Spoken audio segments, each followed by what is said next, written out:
Hello and welcome to another episode of Sharing Wisdom. I'm your host, Angie Wisdom, and today I'm excited Kim O'Hara is joining me. She is an author of No Longer Denying Sexual Abuse. She is a book coach extraordinaire, a friend of mine, and actually helped me write my own book. So I'm excited to share her with you today.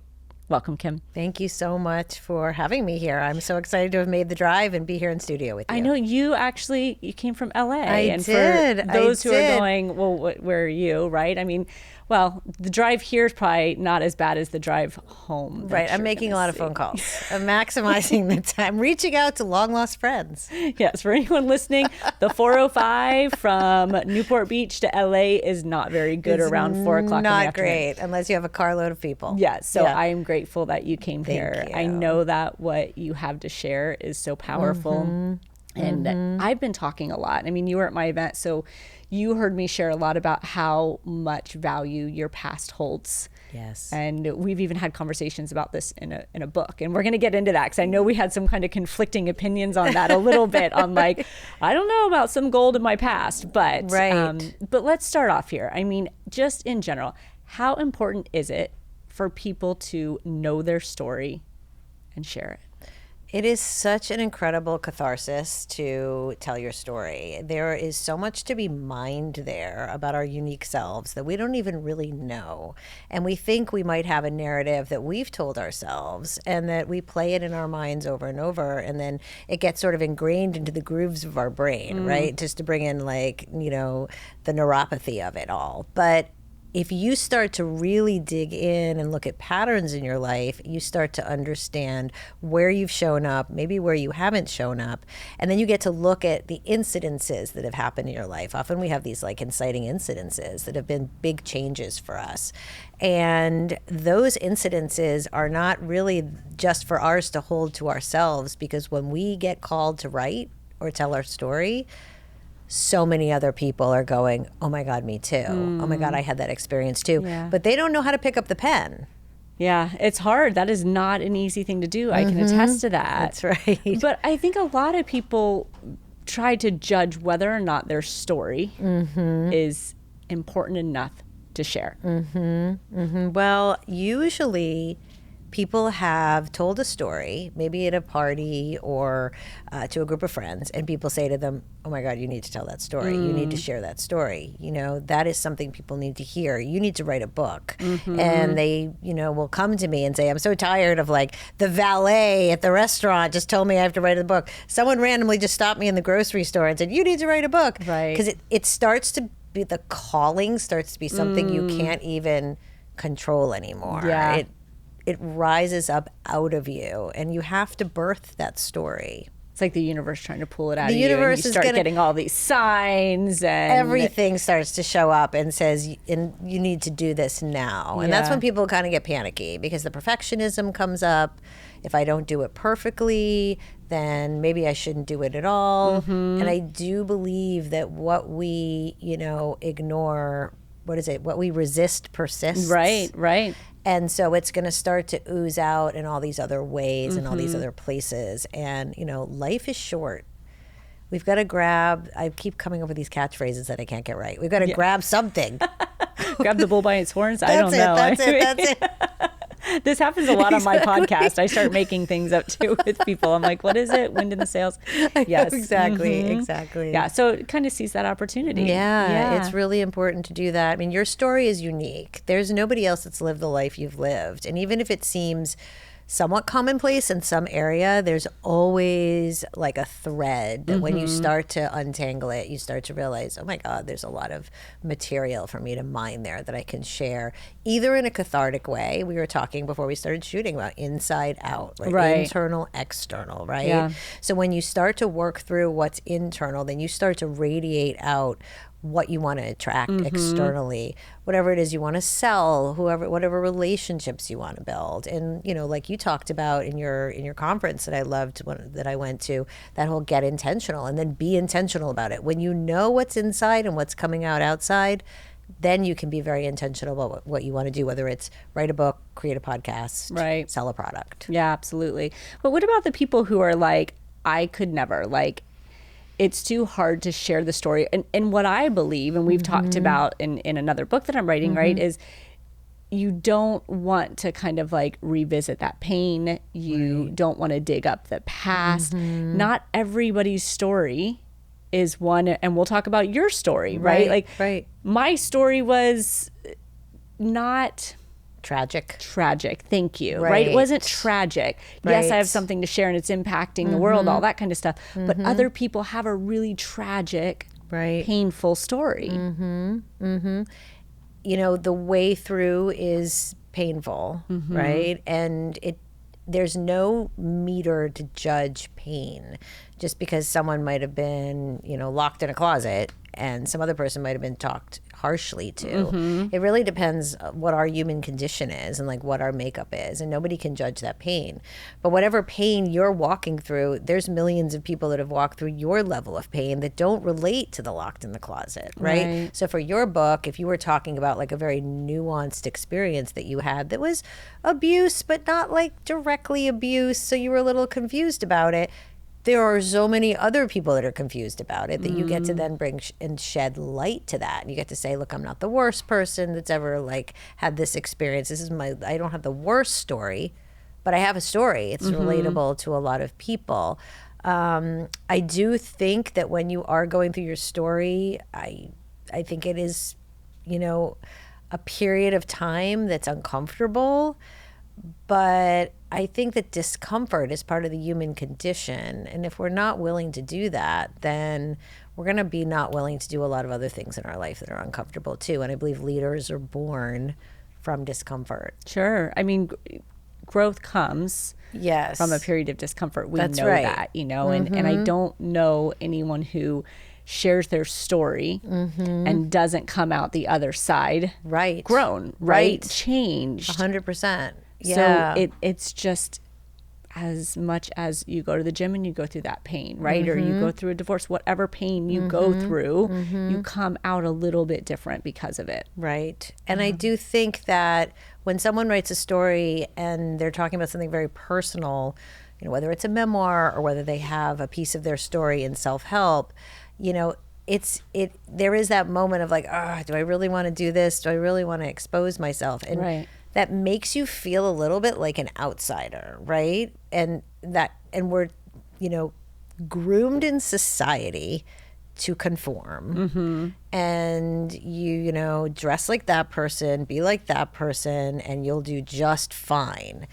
And if you have a calling inside of you that's like, I want to be more than fine. I want to be, you know, special. I want to have a unique message. You have to be uncomfortable because you're going to be doing things that other people didn't do. And that can be very lonely. And sometimes writing our story can feel very lonely, which is why you hire coaches and help. Right. Well, it's interesting that you're bringing that up as far as like, I'm hearing mindset, right? There's going to be a mindset component. There's going to be a confidence component, self-worth. And I've never thought about it from that standpoint. When I came to you to write my book, this is what I do, right? So I came with the relationship with myself, with the mindset, with the confidence. All that was not an issue for me. But I imagine, do you find that when people come to you or anyone, when they share their story, that they have to do that personal work first to be willing to not care what other people think, like let go of the judgment, have the confidence? Right. You know, I think you can do as much personal work as you can, but when you write a book or you dive into your story, you're just going to tap into new minds of experiences. I mean, I've had people be very, very emotional working with me. I've been called a book therapist and, you know, a book Sherpa and all that kind of stuff. And I'm able to hold space because I've been through so much myself, like so many dark nights of the soul personally. So I understand that. But I always say, like, writing a book actually is never going to kill you, right? Feelings aren't facts, right? And so it might feel like overwhelming and big, but you can get to the other side. It does happen. You can get to the other side. And mindset, confidence, those, they don't work that well with books because there's an underlying limited belief when people tell their story and start to put it in a book. I mean, these could be CEOs of a company. These could be major people, very successful people, somehow get like taken down by this little book. Yeah. You know what I mean? They're like, oh my God, I'm not a writer.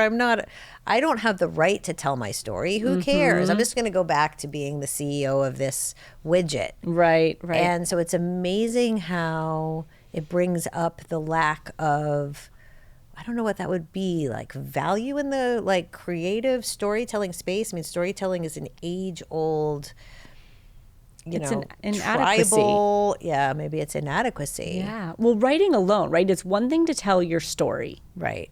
To write it is totally different. I was listening to something, Bob Proctor was an old recording. Love Bob Proctor and he was so talking much. about how the majority of people read at a 7th grade level. Is that Crazy, true? right? That's what he said. Wow. And he's like, the majority of people, so they don't think that they're good readers. Okay. Right? He was talking about when he first started reading. He's like, the majority of people read at a 7th grade level.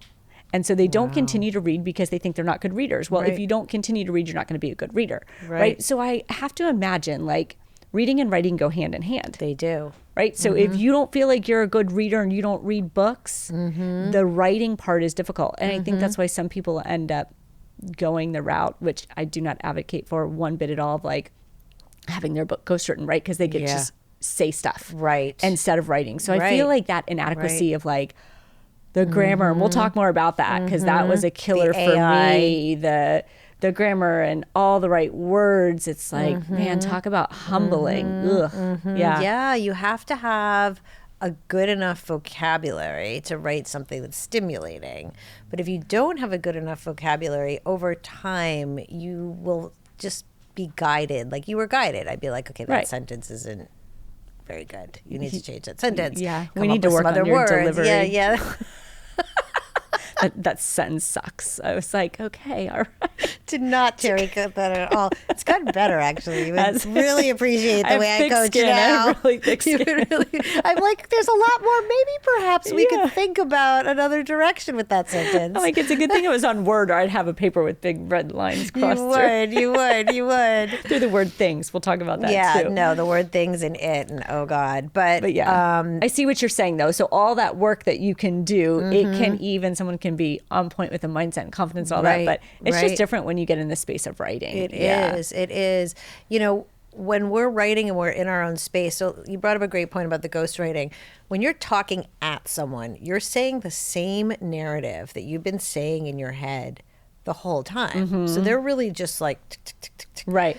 When you're working with like a coach or you're doing the pen to paper yourself, new sort of synapses fire and like you get into a new place of discovery, right? Of things that get revealed. And that's when I think people go, uh-oh, like I didn't like that. I want to tell this story that I've been telling over and over. Right. Problem is this story is like flat. And it might reach some people on some levels, but if you really want to tug at the heartstrings of people, you really want to connect with people and have them like see you and feel you and hear you, you have to be willing to mine some of that deeper territory with your words. And I've seen that firsthand with books that have been ghostwritten and books that haven't. Yeah. And gosh, somebody's going to be mad at me, but whoever's going, my book is great and I ghostwrote.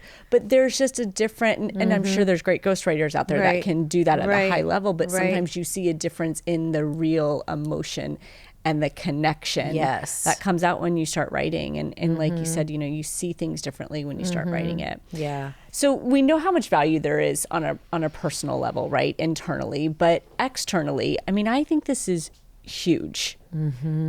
The story that could impact somebody, especially if you're building a brand or a business, like it seems like a no-brainer. Right. You know, I think that sometimes we think the story has to directly align to exactly what it is that we're selling in either the book or, you know, a service. And it's like a gentle sell, right? Like I'll give myself, for example, like I'm currently writing a book about permission, right? Giving yourself permission to be happy and wealthy, right? And I talk about this gunk that we have inside of us that we have to get rid of, right? Well, I could go out there and just be like, hammering people over the head, but instead I share stories about how I cleared gunk, or how I got happy, or how I got wealthy. Or I won't even directly share that. I might just show me being happy, right? Or show me being wealthy, not like necessarily monetarily, but just like joyful, right? And that is because I've done all the work and done all the writing and done all the understanding of the concepts, and I've gotten very clear with them, but I've had to rewrite them and rework them and rewrite them. And you understand this a million times. Right. And then I think I got it. And then I might share it with someone else, and they might say, this confuses me. I don't know what this is. And then I have to go back to the drawing board, and then it's frustrating because you think you nailed it, and then you want to get out and push it out. But if you push something out too soon before it's ready, it can just die on the vine. Yeah. It can die on the vine. For sure. Yeah. We don't want to have premature books, No premature books. No. And I remember going through that with you, where I just, at one point I was like, oh my God, isn't it just good enough? And of course I didn't want to put anything out just good enough, but like you get tired going through that process. You do. I think that it's so undervalued for somebody understanding what they're putting out there in the world. Like when you start to go through that process and write it, not even for monetary gain, right, or sales or anything, like you get so clear on who you are, on the story you've lived, on what you believe, like it just all of a sudden is part of your language. Whereas like before, I think people circulate it in their heads. Right. And I was literally having this conversation with someone today where they were like, well, I don't know that, like I really have the authority to speak on this. And I'm like, if you outlined your life and the ups and the downs and the trials and the tribulations and the accomplishments, you would have a story. Yeah. And if you read it again and again and you talked about what you used to get through it, like there you go.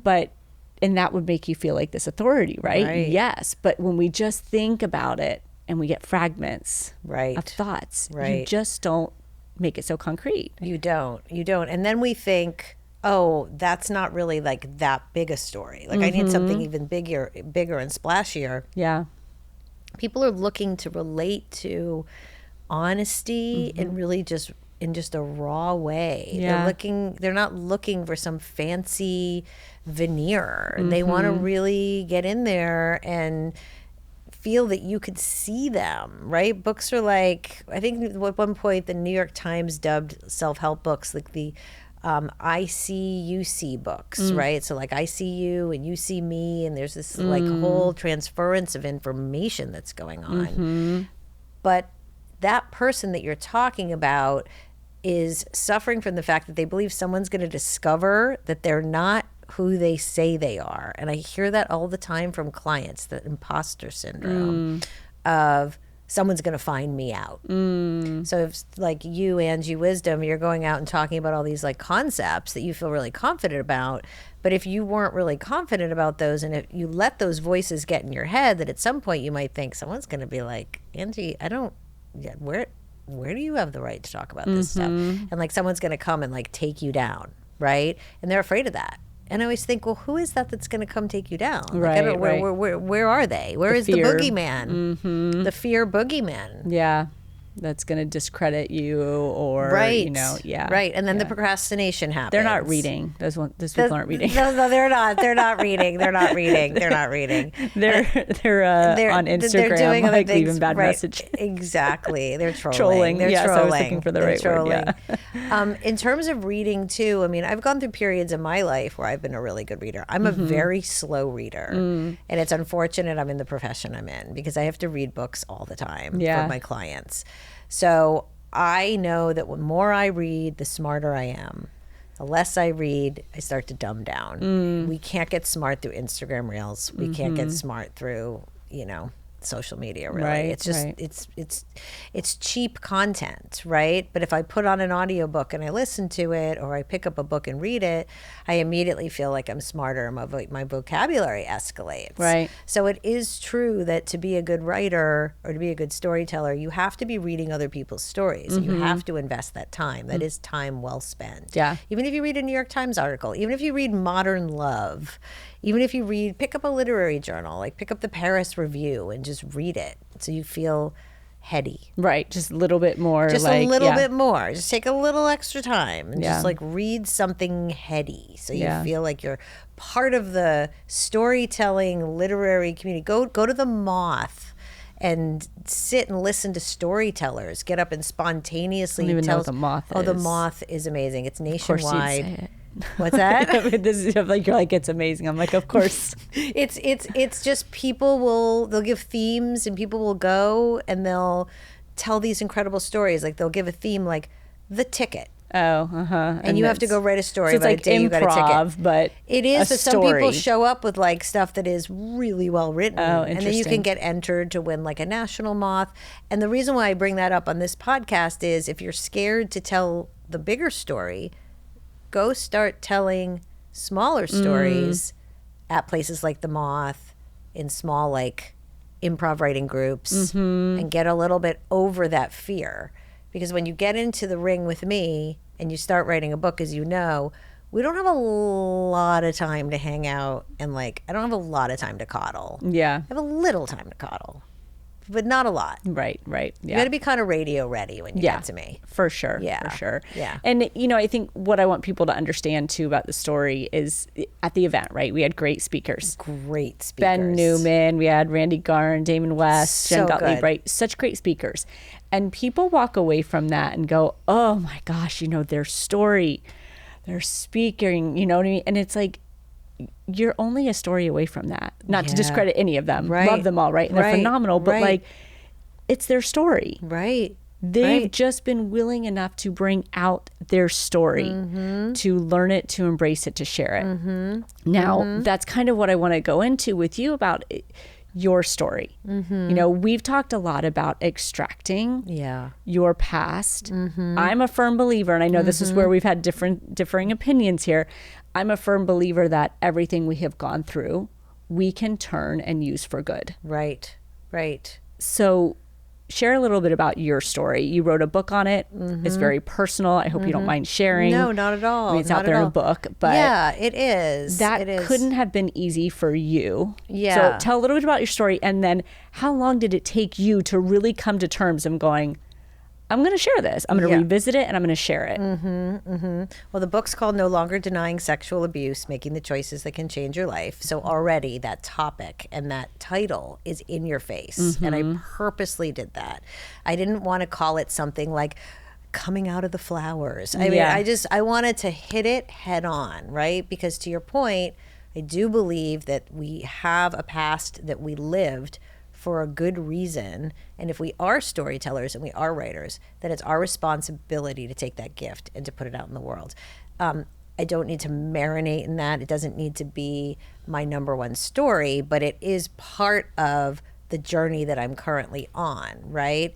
The story is I knew that I didn't want to write a book about sexual abuse in the way that a lot of other people have written them, with like a lot of detail, because it wasn't really about the detail. It was about what the denial had done to me. So I was able to go into the story and really focus on one area that I thought was underserved in the marketplace. So if I went into a bookstore, I would see, celebrities have written books about sexual abuse. Doctors, The Body Keeps the Score. There's a lot of those famous books about abuse, but no one had gone really into specifically the denial and how it erodes all the parts of your life. And I got very transparent about how I wasn't able to make any money, about how I didn't have any relationship with God, about how all my romantic relationships were, fractured and troubled, the anger with my children, and, each one is a chapter. And I put myself out there and was willing to bring it to a publisher. And I remember this was like a very defining moment. Is the publisher said, we need to do all these rewrites, and now I'm on the other side of what I put my clients through, right? Yeah. So they gave me an editor. It was supposed to be 3 rounds of edits and ended up being 8. And I remember at the end of it, she said to me, I've helped hundreds of writers edit their books, and you might be one of the best writers I've ever met. Wow. And it blew my mind. I've been writing since I was 20 years old in the movie business, and I still didn't believe her. I was like, oh, no, she's just, she's just blowing smoke. Yeah. It's like, if I don't believe, and I'm a professional who teaches people to do it, that's how deeply scary it is when you tell your story. So if I can do that and go there, I can only imagine what the novice goes through when they come and it's time for them to tell their story. Right. I just actually had a call with my publishers today. The book's been out for a year, and they kind of gave me a little bit of a hard time. We had an hour-long call, and they're like, what have you been doing for your book? Oh, and no. If you believe in that story and you believe it needs to reach people, it's only been out for a year, you have to go back and start leaving messages on social media. You have to start going to Facebook. You have to start doing all the stuff. And then I just put out an audiobook, and I had a narrator read it, and it's beautiful. It's a beautiful audiobook. And so I am continuing to move the needle on it.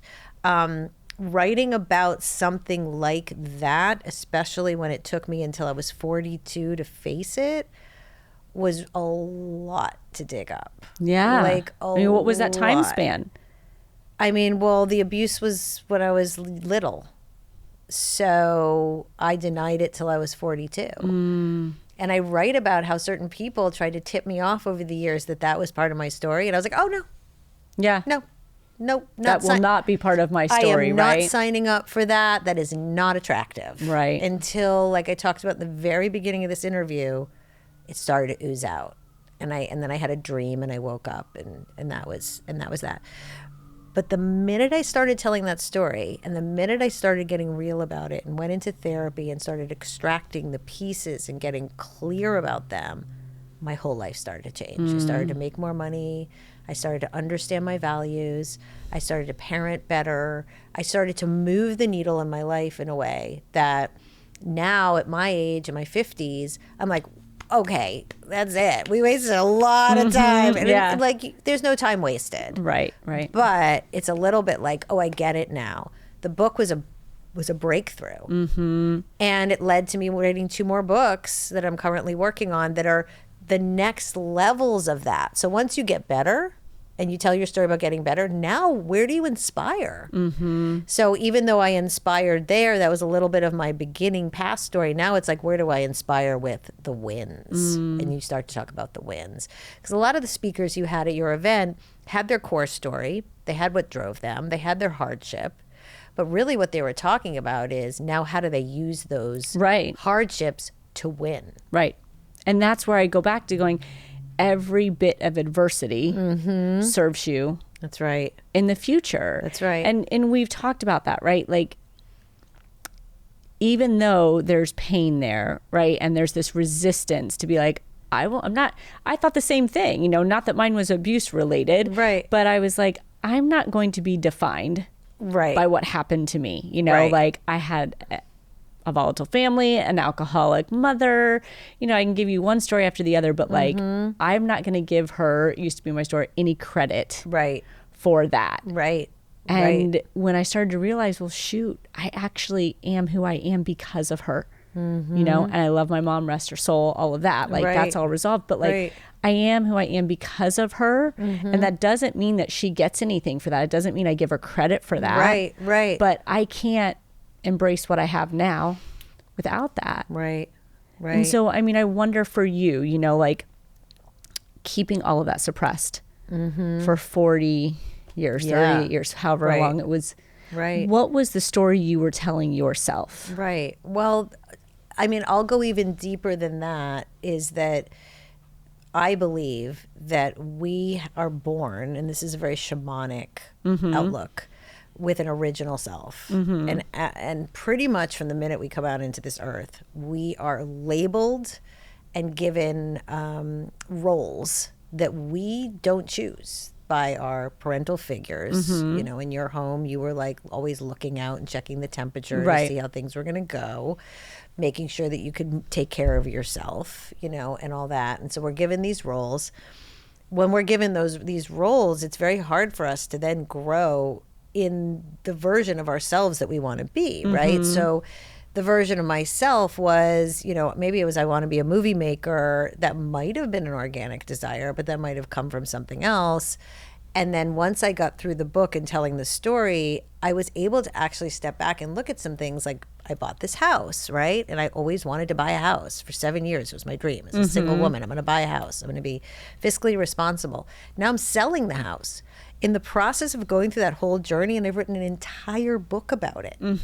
Not a financial book, like a memoir. Because now that I'm done with that cycle, I'm like, was it my dream to buy a house? Or was it my mother's dream? Right. Because I watched her buy houses. And then I get to look at, sometimes I'll be like, oh, it'd be great if I had $100,000 in savings. I'm like, that's what she would say. And now I have to raise that bar and go, what is it? What's my story? Absolutely. Why is my story one house and $100,000? And then you look at it, and how you do that is how you do everything. Right. Oh, I'm going to only sell 200 books. Yeah. That's nice.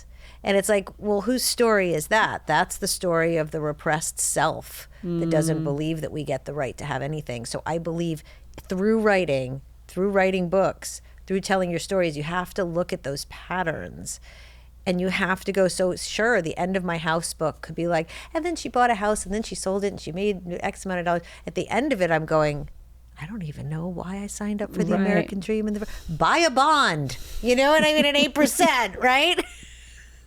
Real estate sucks. Didn't There's expect the new that. story. Didn't expect that to be the new story. My story was girl buys home, and all the struggles in between are awesome stories. Like you can't move to South Central as a white woman and not have great stories. Yeah. And even being white wasn't even. That was one tiny, tiny part of it. It was the acceptance of the community and everybody together. But yeah, I didn't expect the end of that story to be standing in the empty house going, why did I even do this? This was a lot of work. Yeah. Whose story was this? That's the thing. I mean, you call it, one thing, I forget the word you just used as far as like how we Original self. kind of Original form, soul, right? yeah. Like going back to Bob Proctor, I was just reading his book, Change I Your love Paradigm. him so much. Yeah, change your paradigm, change your life. Oh God, I gotta And get he that. talks all about like the paradigms that are formed, right, by other people, by Yeah. our parents, Right. by the people like, oh, I have a client right now, and he's like, well, I come into the office every day. He's independent, right? He Right. can do what he wants, but Right. he works in the office every day, 9 to 5, because that's his belief. That's what he was told.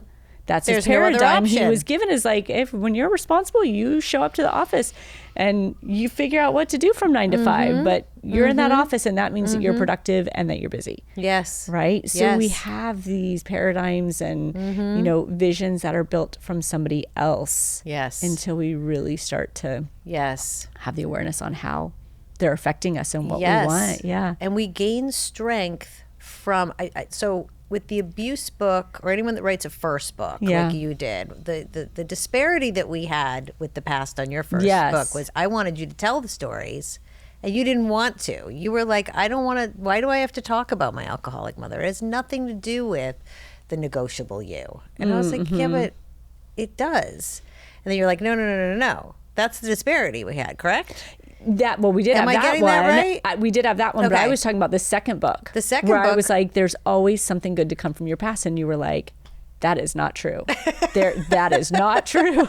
Some people have past that just should leave them there. You're like- and you're like, no. You're like, I'm not going to say anything good came from what happened to me. Remember? Yeah, And you were but that, I think that there's a different that's yes and no. yes, Because I can't say to anyone, it's good you got sexually abused. Correct. But what I can say is you can turn that into a benefit 100%. for your life. Yes, It's a yes, very yes. touchy thing with the sexual abuse. For 'Cause many if any- things, well, sexual yeah, that's abuse, true. physical abuse, not That's anything, true. but like Right. when you have been physically harmed, Yeah. right? Right. And to some people, emotionally harmed, like Right. anything like that. Right. You would think like, how could that ever be good for me? Yeah. How can that ever be good right. for me? Right.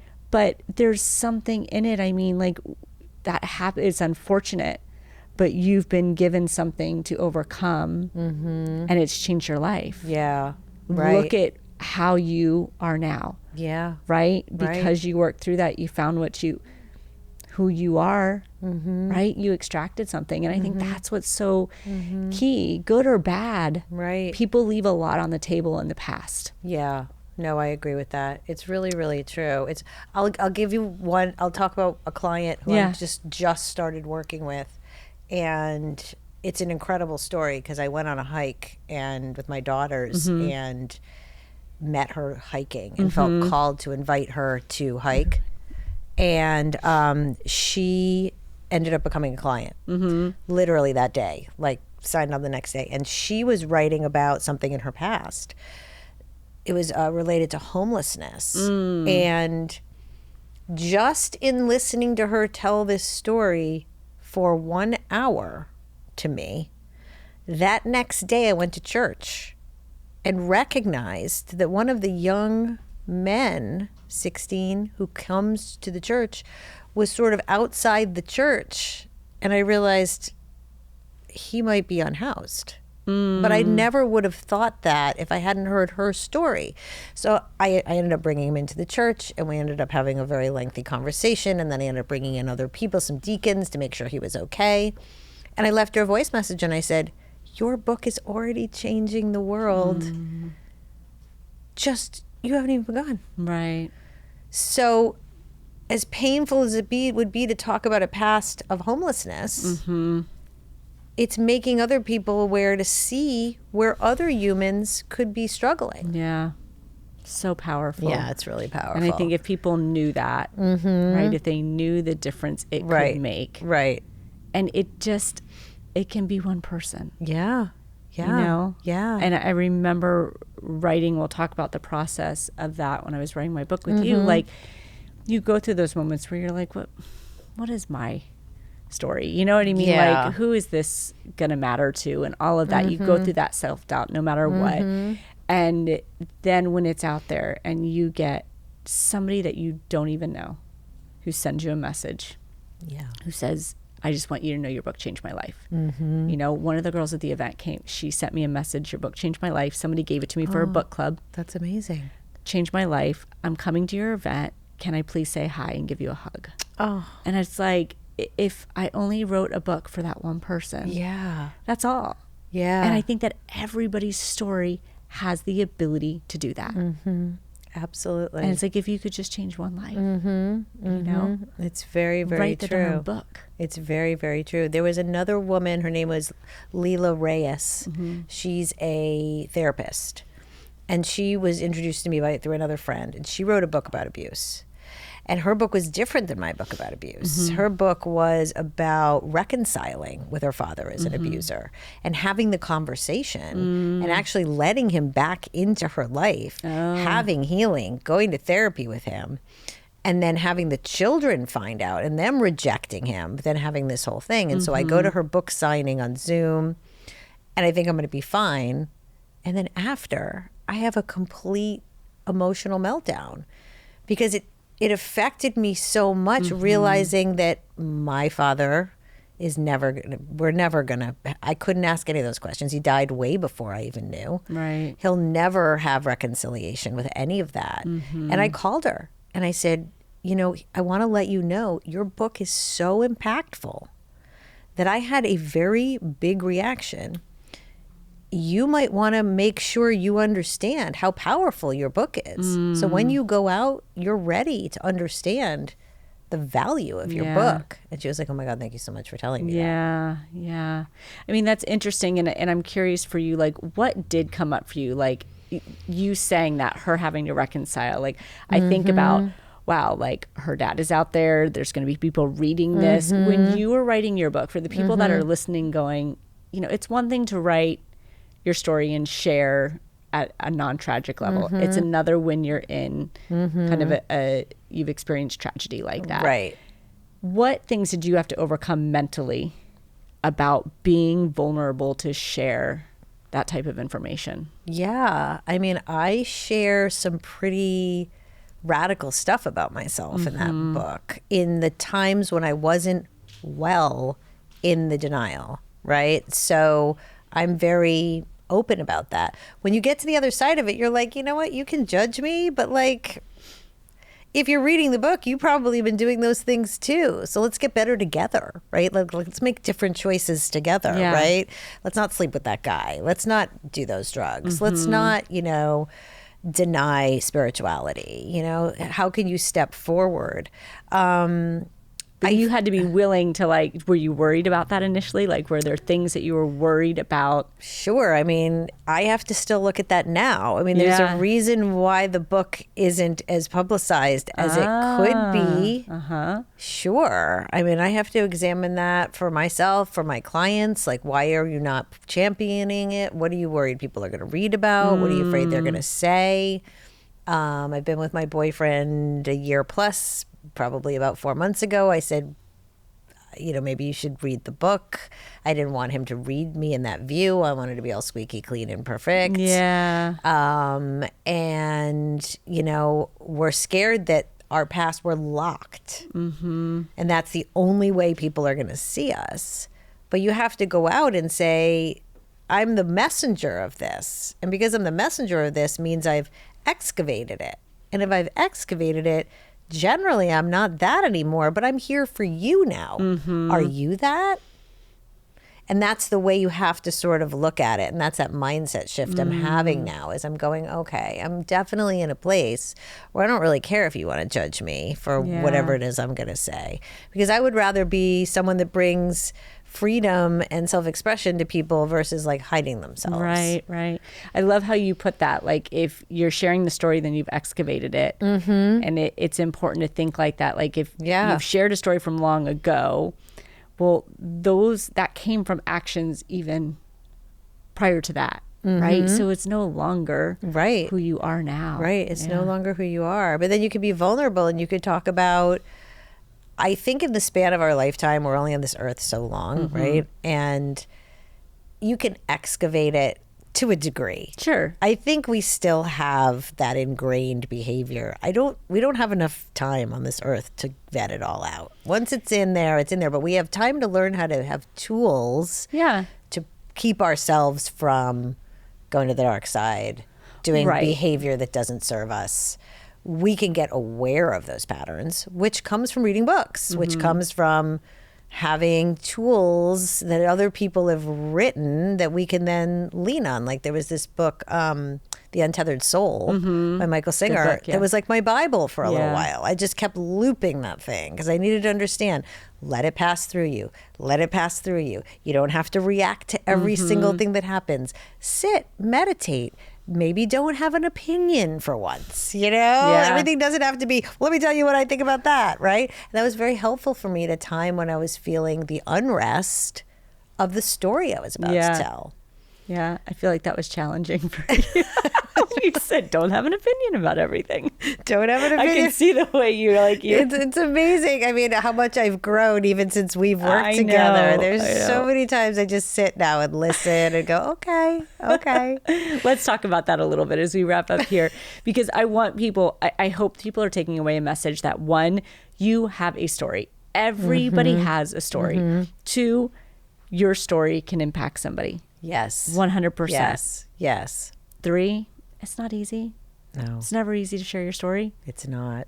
And that's why we have people like you. Yeah. And I wanted to talk about some of this today, not to go, oh, this is your book coach user, but like, I just think that process was so amazing. Like people will say to me, how was it to write your book? And I'm like, it was like the best thing, one of the best things ever. If I take out, the traditional, like having my kids, you know what I mean? And the personal life, like one of the most rewarding things ever and challenging. But I love that. I'm a challenger. So that was fun. But I try to give people an idea of the process because how long did it take? And how many times did you write it? And so, I don't want to give all that, but tell a little bit about, and then I'll chime in. What does it look like when somebody comes to you and says, I do have this story, or I'm afraid I might have a story. I don't know. Like, how do you work with people? Right. I mean, generally someone needs, I've gotten my business to a point now where I only want to work one-on-one with a certain number of clients a year. And I want to be able to hold their hand in a very boutique, gold standard way, right? So if someone comes to me and they're like, I want to write a book really fast, I'm like, okay, you need to slow your roll because fast is not necessarily good, Mm-hmm. right? But it's still only 8 months. So 8 months is not that long. If Right. you've been holding a story for a really long time and you're going to do the work to put it out, you need to make sure that it comes out well, not just some run-of-the-mill door stopper book that's 1,975,000 on Amazon. You want it to be something that you've thought about really with intention. Why do I want to write this book? Who is it for? What is my purpose? What are my goals with this book? And what would it feel like for me to be a writer? If the only thing I got out of this book was to say I did it and I had a catharsis and I believe that I made change, that can be enough. But if you want to go even further and you want to get an agent, you want to have a traditional publisher, or you want to self-publish and you want to market it, that's also what we talk about as Right. well. You know, we've had those conversations. What is it Absolutely. you want to do with your book? You're like, Yeah. I don't want to wait around for an agent. Okay, let me try an agent. Let me do a book proposal. Okay, this is taking a really long time. I'm ready to roll. I'm going to go Right. find this company and we're going to do it this way. And I'm going to use the book at my events. And then I'm going to, you know. So it's crafting it without a cookie cutter model. Yeah. And that changes and evolves, I think. You don't, Yeah. you may think one thing in the beginning, Right. but that really Right. evolves. And I Right. think that's okay. You have to be so committed to your book. I'm only one member of the team, right? So my primary job is to get the book out of you, right? And have it be a really well written book with your voice and talk to you about where you want it to go. But once you're done with me, there's a road that you have to go down and you have to be committed to that. You can't be like, oh, you know, why didn't this happen or that happen? It's like, well, what are your actionable steps to make Yeah. that happen? And I know you've seen that happen before, yeah. which I could never imagine. I feel like once you're done, that's the finish line, right? You gotta Yeah. get over it. But that's probably, Yeah. it's a good point. I mean, That's the probably, majority of people. that was probably the harder process than writing it. Yeah. Was that second Yeah, part keeping of up that, getting it like, published and momentum. then, yeah. But I will say, you know, you do a great job of pulling things out. You have this great blend of being persistent and hard enough, you know, but you read people well. You dial Yeah. it back and, you know, when you need to, but everyone's a little bit different, don't you think? Yeah, I've added a question on my questionnaire in the beginning. Uh-huh. How do you like to be coached? Oh, what are good. some ways that, you know, you're Yeah. not? And I wasn't asking that before. So I was just applying my model Right. onto everybody. And I'm finding that it might have prevented some, I mean, I'm all my clients, so we have great relationships. right. But there's always a moment. With Yeah, any intimate for sure. relationship, there's a moment.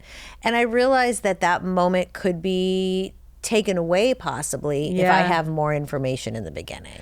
That Because then I makes- can work with that person's sure. needs more than me just applying what I'm going to do. Right. Like, I don't care about you. Yeah. That's you brought me in to do a book. This is what I do to make it happen. Do you Yeah. want it or not? And they're like, yeah, but I've got this like thing that I don't like the way you're talking to me right now. And then they want to run, right? So I've learned to ask, like, how do you handle authority? Like, how do you? And then I can be prepared for like a shrinking violet situation. Right. No, that's a good point. Because I remember having some instances with you, you know, and I'd be like, really? You know? And it was like, all right, I'm going to wait to respond here. And you're tough. And you're tough. And I'm tough. You're yes. tough. You're tough. You're like, well, tell me what I need to do. What do I need to get this done? Why is this not Sometimes it moving was fast enough? like, the delivery would come and I'd be like,